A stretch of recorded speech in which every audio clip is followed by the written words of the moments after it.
May the words of my lips and the meditations of all our hearts be now and always acceptable in your sight, O Lord, our strength and our Redeemer. Amen. In the week that I first became a mother, news spread quickly through the church where I was serving at the time. And within that week, a woman called and said, "I am bringing dinner. What time is most convenient?" And there was no point in saying, "Oh, you don't need to do that," because it was already done. What time would we like to eat it? And she arrived with a beautiful meal. She asked for nothing. She left the sleeping baby undisturbed, just put dinner on the table and disappeared again. To feed someone, to feed them what they need, is love. When I was 15, I thought that these two summer counselors at my summer camp were the coolest women I had ever met. I still might think they're the coolest women I have ever met. And I wanted to be just like them, and they were vegetarians. So my parents had sent me away for 2 weeks, and I came home and declared that I no longer ate meat. It lasted about 5 months, I think. 5 months during which my mother made me countless scrambled eggs to go with whatever my meat, potato, and 2-veg family were having for dinner. So many eggs. To feed someone, to feed them what they need, is love.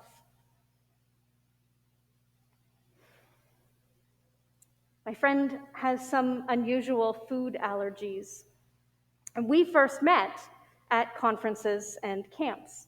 It's like the same camp where the two coolest women I've ever met were counselors. And she is used to being told, "Dinner for the normal people is here, and you special diet people can go over to the side window and get the weird thing that we had to make for you. And if it isn't enough, there isn't any more. Gosh, you're a lot of bother." Well, they never actually say that, but that's how it always felt. And then she told me about a camp she was at one time where the chef came out and said, "Here is dinner. If it isn't the chicken, there's no meat in it. The chicken is obviously the chicken." Said the cheese sauce has dairy, but nothing else does. Said all the bread is gluten-free. If you can't see a tomato, there is no hidden tomato. There's more of everything. And she didn't realize until then what it felt like to be included as part of a large community sharing a large community meal, because she had never had been. To feed someone, to feed them what they need, is love.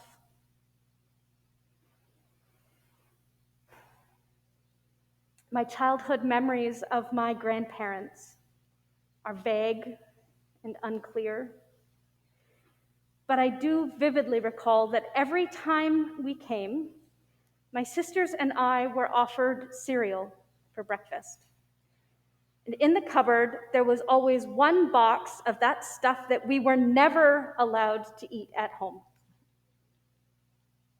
I mean, who even knew strawberry shortcake had a breakfast cereal?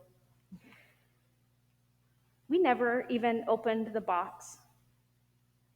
The rules about what we were allowed were too well ingrained, so we ate Cheerios. I convinced myself that Weetabix was a special treat that I got to enjoy at Nana and Grampy's house. Weetabix, a special treat. I still regret that we did not accept the joyful gift we were offered. That same box of cereal appeared at their breakfast table for years.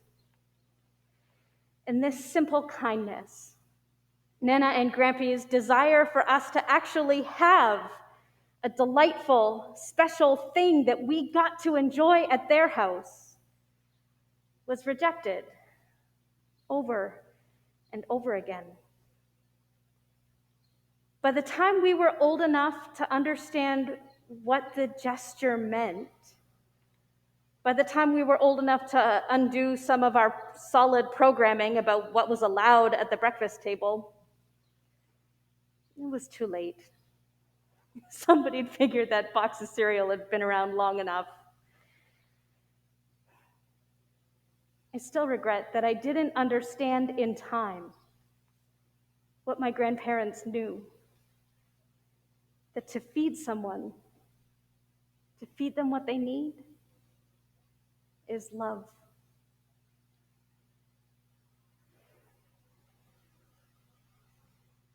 There is only one cookie recipe that we ever make. It came from the mother of one of Tim's university roommates. 4 young men were all sharing an apartment together. Tim might tell you that he learned to cook in self-defense. Let it be known that that was before he met me. All of them were away from home for the first time. All of them from small rural towns, making their way in a city and among strangers for the first time. One of them was gay and could be open about that for the first time. Until his picture at a campus pride event was picked up by the regional paper and his father saw it. And his greatest fears were realized and he was rejected and disowned. And his roommates were there to try and help him pick up the pieces.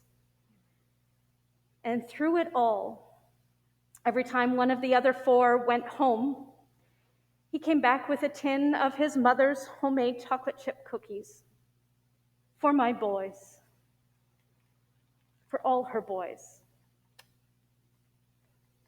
Cookies. But what are they among so many? It mattered. All of them included without question in her expansive care and affection. To feed someone, to feed them what they need, is love.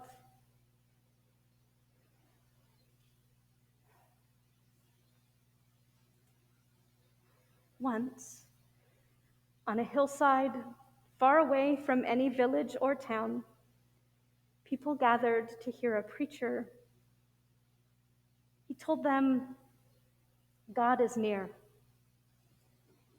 He told them, love one another. And when it was time to eat, when his disciples came to him and said, send them away, we can't possibly feed this many, he said, oh, but you can. Then they brought him the little bit that they had, a few loaves, a few fish. It could never be enough. But still, Jesus took the loaves, and when he had given thanks, he distributed them to those who were seated, so also the fish, as much as they wanted. To feed someone, to feed them what they need, is love.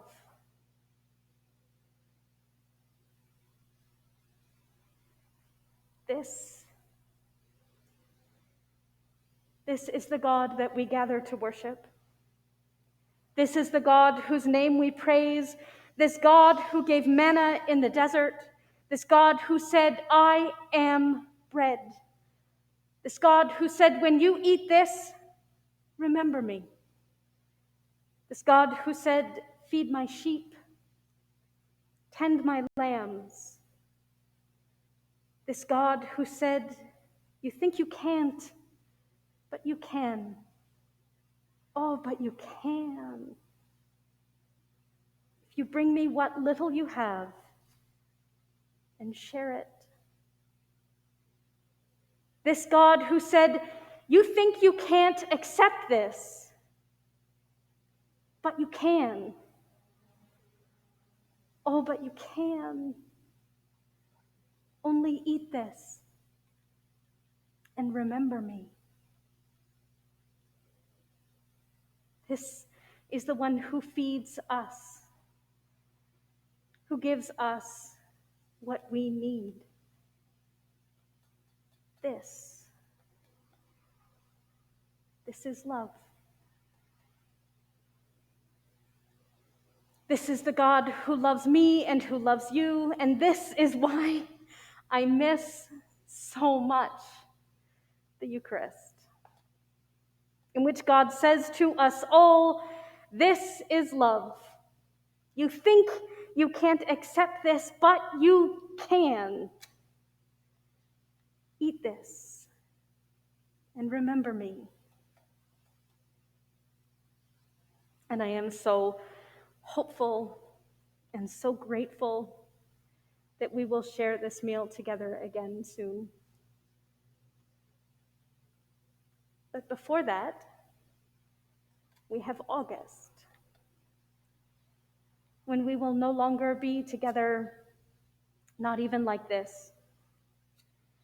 And I hope that you will find a way to worship at the diocesan services or with a friend or with a prayer book or a prayer app in the most beautiful corner of your garden. But also, I wish you this, that you would feed yourself. Feed you what you need. Eat the fresh corn dripping with butter. Get your hands on the ripest and most beautiful Ontario fruit that you can find. Try something new. Try something that you used to love, but you haven't made in ages. Try something that you love, but it's just not worth the bother to make it just for you. Because you are so worth it. Feed yourself well. Feed you what you need. And I wish you this, that you would feed someone else well. Volunteer with the kitchen bees or donate to a food pantry. Make a favorite meal for someone you care about and find a way to share it that feels safe for both of you.